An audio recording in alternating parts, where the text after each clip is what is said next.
Dave and I grew up in the Lynn Valley area in the 30s and 1940s. Now during this time, we'll all recall it was World War II. Rationing was in place. Most of the major food items were rationed, therefore pretty near everyone had a victory garden.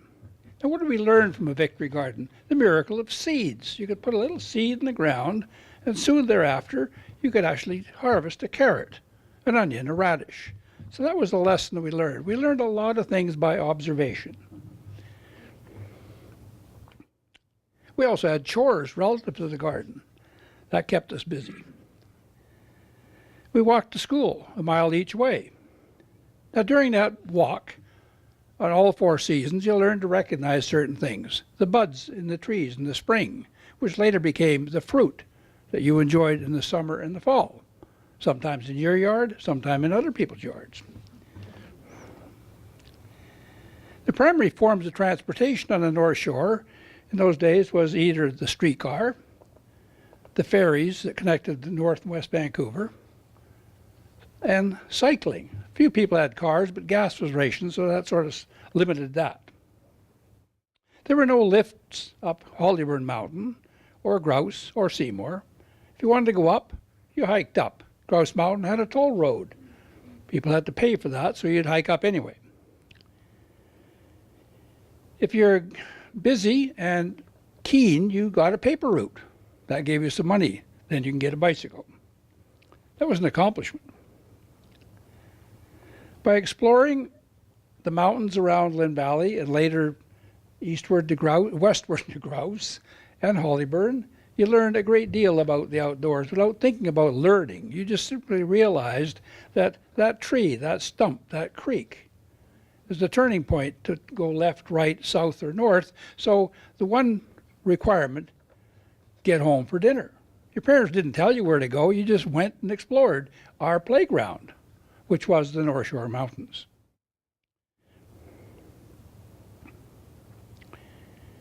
Taking risks such as jumping into Lynn Canyon, different levels, different sense of accomplishment, overcoming the fear of darkness, which we all know now is the absence of light, but at certain stages of your life, everyone was afraid of the dark. Learning outdoor safety, learning to avoid the animals, because some animals weren't friendly. School sports gave us the competitive edge to get involved, get excited, and really seriously compete. All of these things got us to the realization that we could do whatever we wanted if we put our mind to it. That was a good thing, including learning to swim. Jumping in the canyon and not learning to swim had a problem. Interesting sidelight, when you're picking blueberries on the mountainside, if the bushes are really shaking, maybe you ought to think about the fact that the bears are also harvesting the blueberries. Maybe it's time to move on. Now, joining the Boy Scouts was a big change for us. The Boy Scouts gave us wonderful experiences, great training in bushcrafts, survival skills, learning required discipline to become a King Scout, and leadership, all the while understanding the role and the motto, be prepared and be willing to help others. Little did we know that a few years later, that knowledge and ability put us in a position where we could give back to the North Shore community. In 1965, there was an ad in the North Shore Shopper. It said, young men needed to train in civil defense.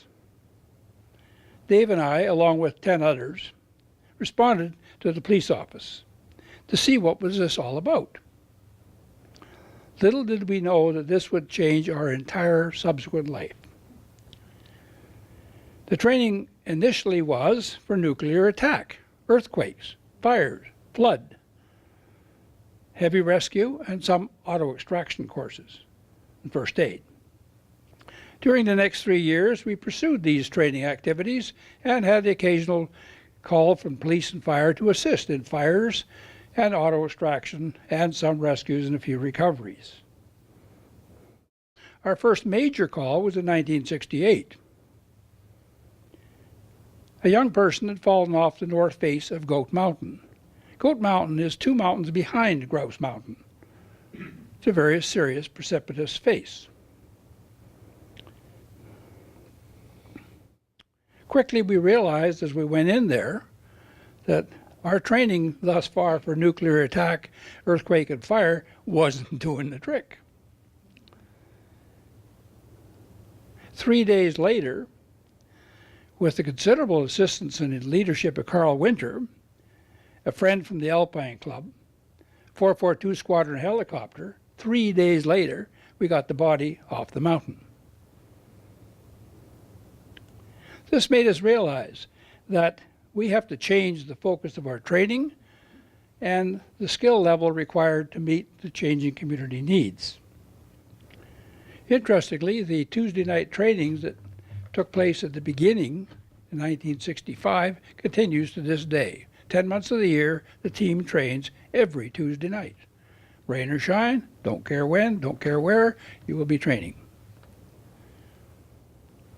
Over our 53-year history, the team has done many interesting and wonderful rescues and many leadership roles in different aspects of search and rescue. Dave will speak more of that later. Interestingly, 25% of the calls we currently carry out are looking after tourists who come to enjoy our outdoors. We sincerely believe, always have, that we all have an obligation to give back to our community. We have chosen this way to give to our community. Enjoy the outdoors safely, and we're here to help and look after you if you get in trouble. Thank you. The situation was grandfather, Bud Reichman, and his grandson are hiking the Howe Sound Crest Trail, Cypress Bowl to the Lions. The kid is following Grandpa. So he doesn't know where he's going, he's just following Grandpa. Well, suddenly Grandpa slips off and falls to the west side of the Howe Sound Crest Trail into a very steep gully system, badly injured. Finally, the kid gets down to Grandpa, and by the time he got down there, I won't describe the detail, but the kid surmised that his grandpa was dead because he was non-responsive, covered in blood, and all kinds of bad things. The kid had a CB radio with him. He hiked out of the hole as far as he could on a face that was the south-facing face of that gully and started calling for help. Well, CB radios and kids calling for help is a notorious problem for kids just simply fooling around. In this case, the guy at Seashell heard this continuous call for help and realized this kid's not trying to fool around. He's trying his best to get someone to listen. So that got West Van PD involved because the guy from Horseshoe Bay also picked this call up. Now, Howe Sound Crest Trail is, if you haven't been on it, it's a wonderful hike, but it's a long hike. And if you had 50 people or 100 people to search that area to find where this guy had fallen, you'd probably spend the whole day looking and trying. Anyway, so we now have hit the evening period and darkness has fallen. The kid is sure his grandpa's dead, but we want to get this kid out of there. How old is he? I don't know, 7, 9, he was very young. One of the guys on the rescue team, a guy named Bert Batt, came up with the idea, why don't we grab the BC Ferry, lock it in the dock, the kid's on a CB radio, and we'll get the bearing off the light, and we'll increase the angle off the horizon until the light is most intense. When the kid says, that's it, then we can calculate which gully this person could be. Oh my God. So at 5 in the morning, we got 2 machines. I got a paramedic in one machine. I'm in another machine spotting. 442's on its way in. And Reichman, by this time not dead, raised his hand with a stick in it. So I thought, Christ, he's alive too. So we got in and hoisted the guy out. But the whole thing came around to the idea of using the ferry and the light and the bearing and all that stuff to find the person. So that was Bert Batt. Too bad he's not alive anymore, but it was a good idea while he was with us. Simply that, remember, if a person goes missing, it's usually the end of the day. So now we're reluctant to call because we think that the person's been a Boy Scout, they know the area, et cetera, et cetera. So you sort of ad-lib your way into the middle of the night. You're not sleeping well, you're kind of really anxious, but you're not going to phone anyone because it could cost you something. Now, during that time, the person who was injured, remember the rule of first aid, the golden hour, treatment begins, recovery is much shorter. Now, if the person dies, how did you feel you didn't phone until we go out and find the body in the morning? So now we're going to pay for the psychological treatment you're going to require to try to get over this thing that you should have, could have done. And the worst thing to us is we use signs and symptoms to find people, which are trampled by subsequent park users, by rainfall, snow conditions, whatever happens. So the sooner we can get to the call and start looking at the clues and signs that we would use to find the person, the better off that person is, and the much more safe it is for us. And another very important aspect, as volunteers, asking people to take the day off work to go look for someone who could have been searched for during the night.